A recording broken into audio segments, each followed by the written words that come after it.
Good evening, I'm Josh Becker. I'm Monica Zavala. And I'm Ella Sims. And today we're going to be talking to you about Uber and behind the scenes of what goes on at Uber headquarters.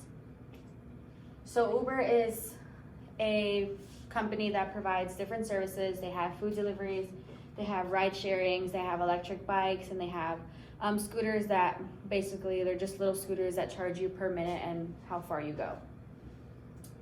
So does everyone really know what happens behind the scenes at Uber headquarters?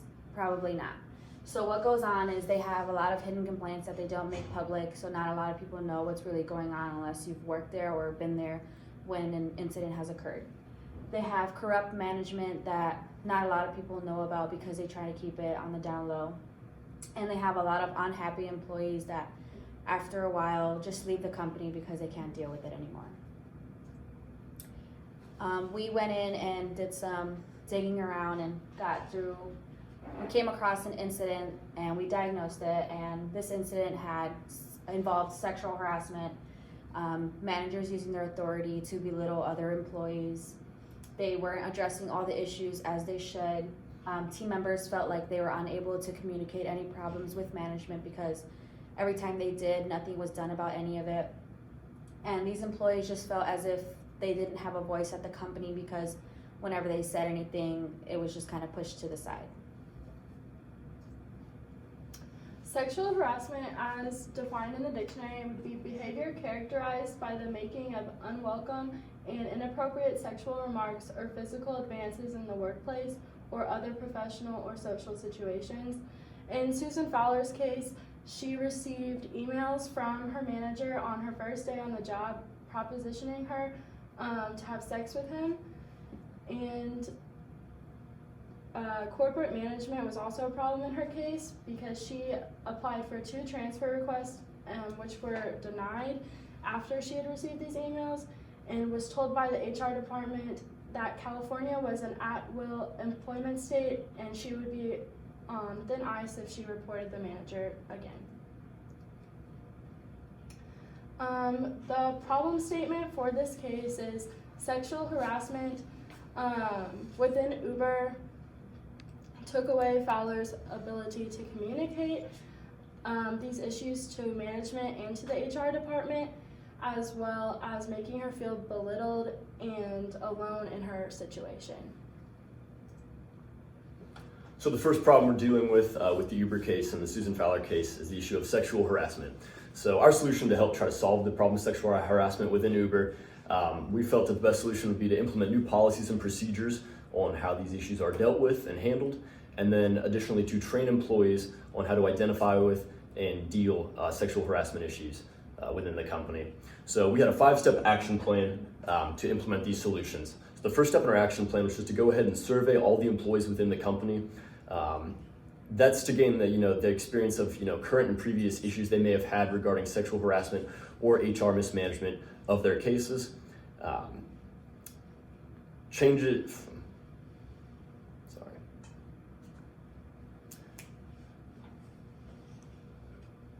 gonna have to cut this for a second. All right. So the other reason we wanted to survey employees was to make sure that the employees' voices were being heard, and changes to the policy that they wanted to see implemented could be implemented, and really get their perspective on what they specifically wanted to see with new policies and with new ways that the HR department was going to handle these issues. So our second step after surveying employees was to actually put these structured systems in place for how complaints and workplace harassment violations are officially reported to the HR department, in order to ensure that the reports of these issues aren't somehow ignored or overlooked. These policies are going to have guidelines on official timelines for responses and how the company will move forward with actually giving employees who make these claims a response in an official manner. As soon as these policies are in place, we will also put into place official policies regarding disciplinary actions in order to actually stop this behavior from happening. So we have our reporting plans in place for how we're going to officially report things. Now we're moving into, okay, we find there's an actual issue here. This is the official steps we're going to take to discipline these employees and really stop this from happening in the company or prevent it altogether. The other solutions we had in our action plan were requiring all employees to go through educational and resource training on one, what sexual harassment is, and two, how to deal with it in an effective manner. That way, all employees within the company not only know what harassment is, they know what their resources are within the company to deal with it, and how they can move forward and get past that. And finally, to make sure that all companies or all employees of the company are on the same page with these new updated policies and with the training and resources available, we feel that it's in the best interest of the company to have meetings with the HR department and with senior level management. That way, all the companies know that everyone's on board with implementing these policies and that everyone knows these policies are officially in place.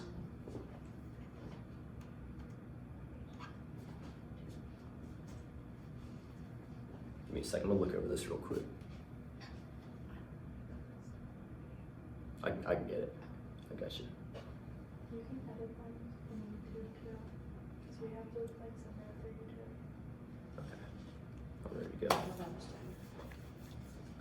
I mean, we're almost done with this presentation. So the second problem we had within the company was the issue of poor managerial practices.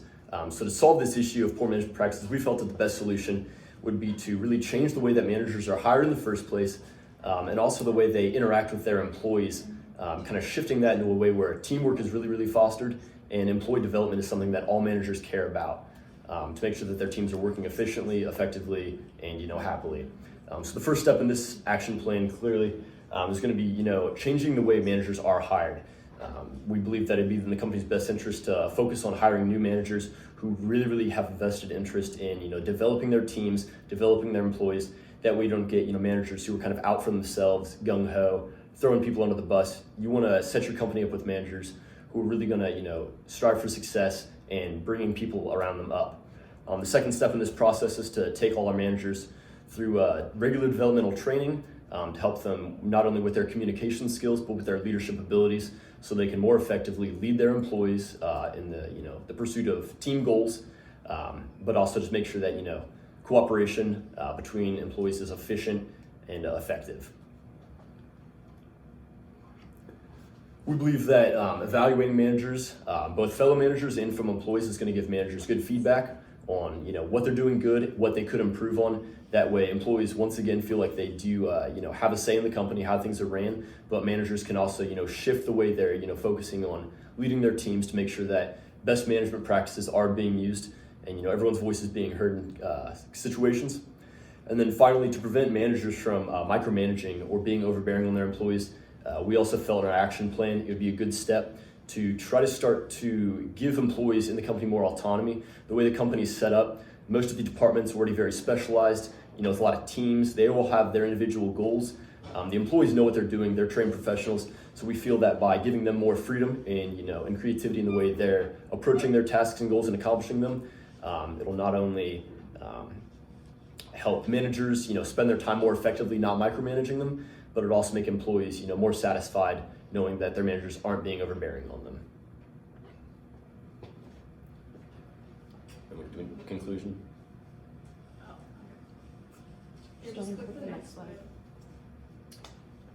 So within this research, we found out that within Uber, there are many management corruption going on and a lot of sexual harassment.